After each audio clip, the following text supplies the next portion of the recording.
বন্ধুরা, আমরা চলেছি আমাদের এই সিরিজের শেষ গন্তব্য শিটং এর উদ্দেশ্যে। দার্জিলিং সোনাদা রেলওয়ে স্টেশন হয়ে আমরা পৌঁছেছিলাম শিটং। চলতে পথে স্টিম ইঞ্জিনের সাথে আমাদের দেখা হয়ে গেল।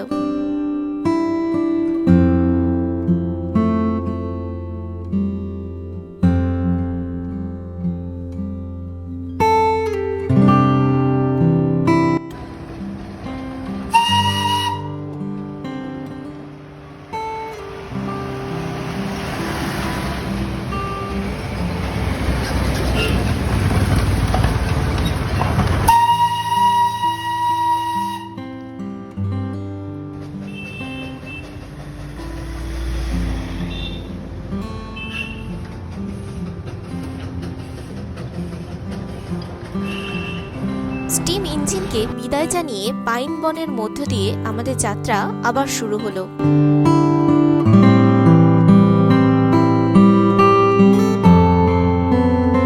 প্রায় 70 কিলোমিটার জার্নি করে আমরা পৌঁছেছিলাম আমাদের গন্তব্য অহল হোমস্টেতে। বাইরে থেকে হোমস্টেটা অনবদ্য লাগছিল।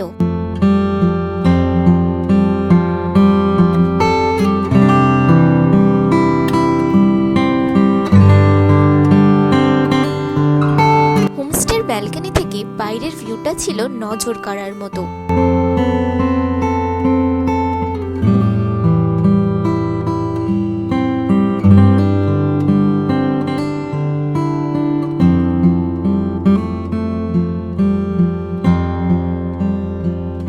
হোমস্টের রুমগুলো ছিল যথেষ্ট বড় এবং নিট অ্যান্ড ক্লিন। আমাদের কাছে এই হোমস্টেটা one of the best homestay লেগেছিল।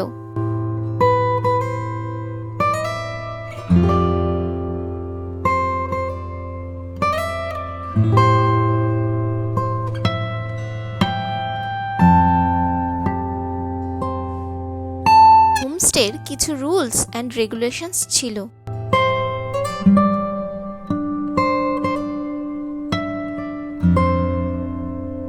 যাই হোক, বাইরের সুন্দর দৃশ্য উপভোগ করতে করতে আমরা লাঞ্চটা সেরে নিলাম।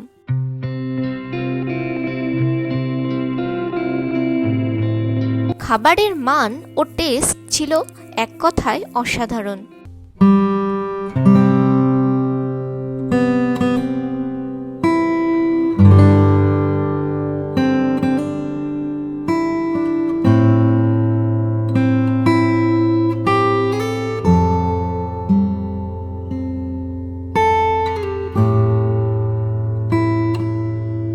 লাঞ্চ সেরেই চলে গেলাম হোমস্টের নিজস্ব গার্ডেনে। গাছ থেকে টাটকা কমলালেবু পেড়ে খাওয়ার মজাই ছিল অন্যরকম।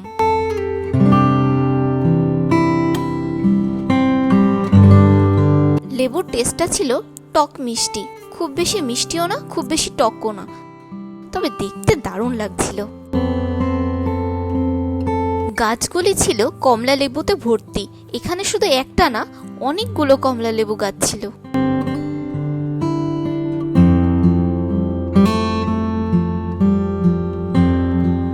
সন্ধ্যাবেলায় হোমস্টের ব্যালকনির দোলনায় বসে আনমনে অনেকটা সময় পার করে দেওয়া যায়।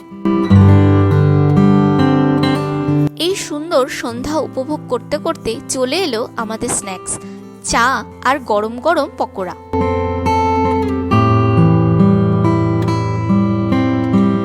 ডিনার সেরে আমরা ঘুমিয়ে পড়েছিলাম একটা সুন্দর সকালের অপেক্ষায়। শুভরাত্রি বন্ধুরা, দেখা হচ্ছে সকালে।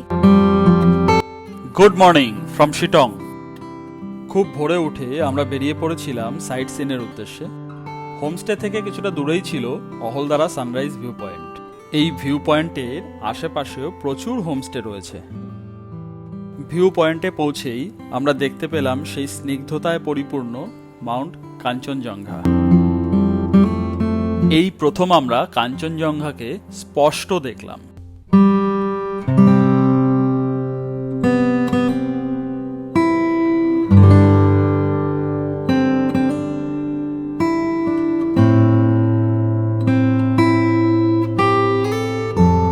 চা বাগান ঘিরে চারিপাশের পাহাড়ে ঘেরা এই ভিউ পয়েন্টটা ছিল এক কথায় অনবদ্য।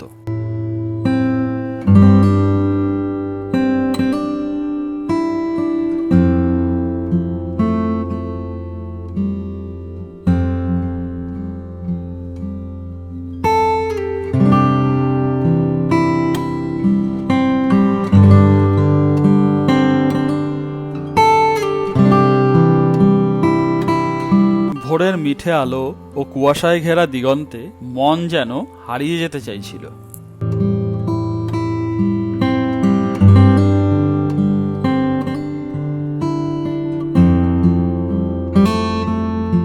আমরা ভিউ পয়েন্টটা ঘুরে দেখার জন্য প্রায় ৩-৪ কিলোমিটার ট্রেক করতে করতে নিচে নেমেছিলাম।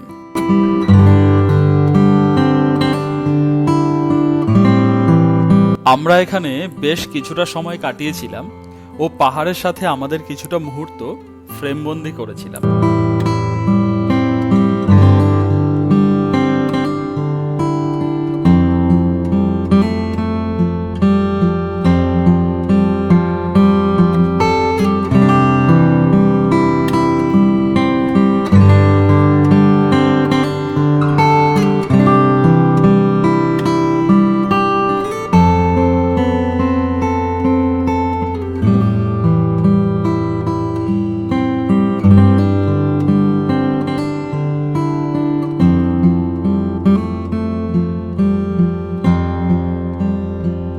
এত জোরে হাওয়া বইছিল যে আমাদের হাঁটতে অনেকটাই বেগ পেতে হয়েছিল।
অনেকটা উঠতে হবে,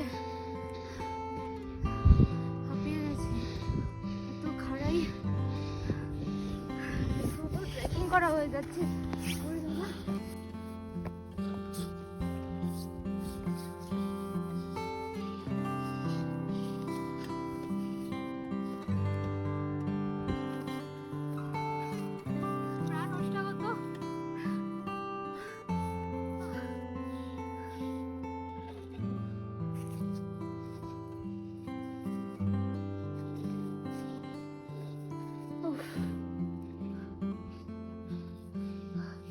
এখান থেকে দূরে তিস্তা দেখা যাচ্ছে। ওইখান থেকে আর ওই যে তিস্তা ড্যাম, আমরা এখান থেকে দূর থেকে তিস্তা দেখতে পাচ্ছি। এখন আমাদের উপরে উঠতে হবে।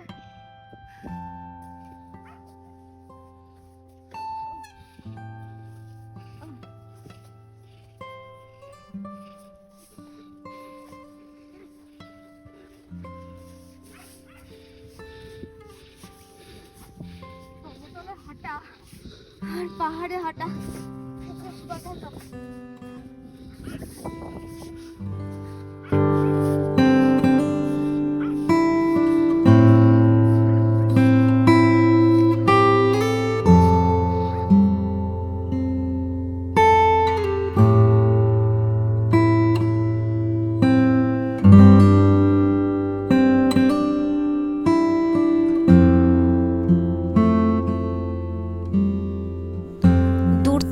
দেখে মনে হচ্ছিল পাহাড়গুলি যেন মেঘের মধ্যে ভেসে বেড়াচ্ছে।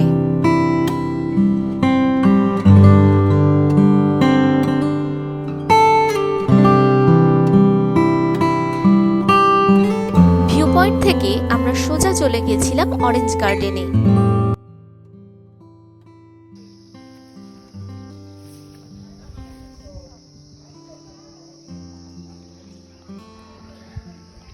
আমরা আছি এই মুহূর্তে শিটংয়ের অরেঞ্জ গার্ডেনে। এখানে প্রত্যেকের বাড়িতেই অরেঞ্জ গাছ রয়েছে। ওই পাশে অরেঞ্জ গার্ডেন আছে, ওখানে এন্ট্রি ফি হচ্ছে 50 টাকা পার হেড, কিন্তু আমরা ঢুকছি না বিকজ আমরা যেখানেই তাকাচ্ছি সেখানেই অরেঞ্জ গাছ রয়েছে। আর ওই সাইডটা আমাদের ওইখানে একটা মোমোর দোকানও আছে। আশেপাশে ভিউটা জাস্ট অসাধারণ, আর ওইখান থেকে কাঞ্চনজঙ্ঘার ভিউটাও দেখা যাচ্ছে। অরেঞ্জ গার্ডেন থেকে হোমস্টেতে ফিরে এসে সেরে নিয়েছিলাম আমাদের ব্রেকফাস্ট।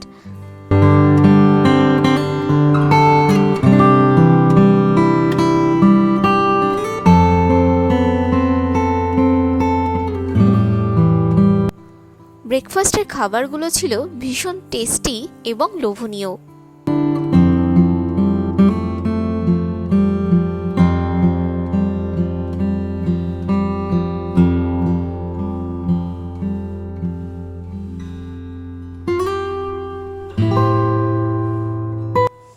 এরপর অহল হোমস্টেকে বিদায় জানিয়ে আমরা চললাম বাড়ির উদ্দেশ্যে।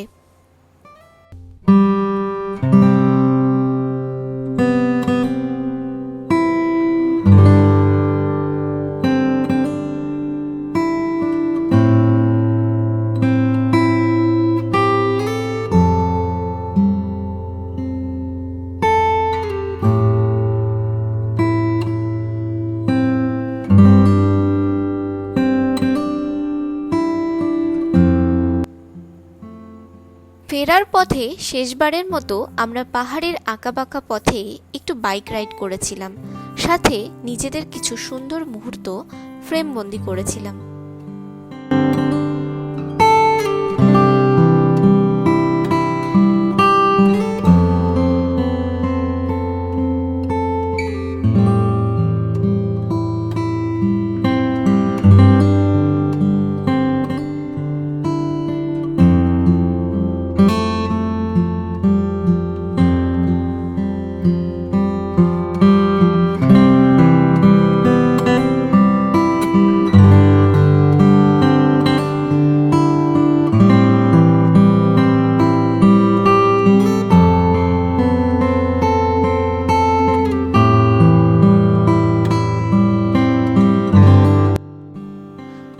শিলিগুড়ি পৌঁছে লাঞ্চ সেরে বাইক রিটার্ন করে আমরা বাস টিকিট বুক করেছিলাম শ্যামলী পরিবহন থেকে।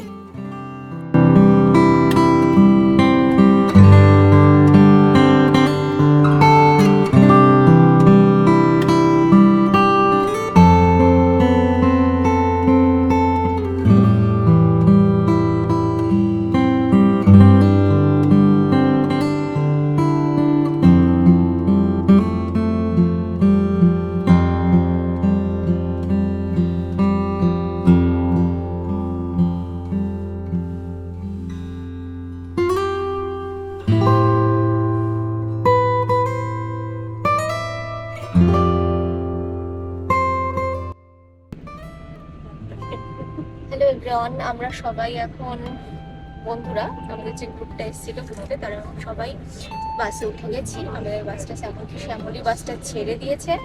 আমরা আমাদের বাড়ির উদ্দেশ্যে রওনা দিচ্ছি। আর এই পাহাড়ের শহরটাকে ছেড়ে যেতে একটু খারাপ লাগছে, কিন্তু যেতে তো হবেই। তো এই পুরো ভিডিওটা তোমাদের কেমন লাগলো একটু জানিও। ভালো লাগলে একটা লাইক, কমেন্ট আর সাবস্ক্রাইব অবশ্যই করে দিও। Good night.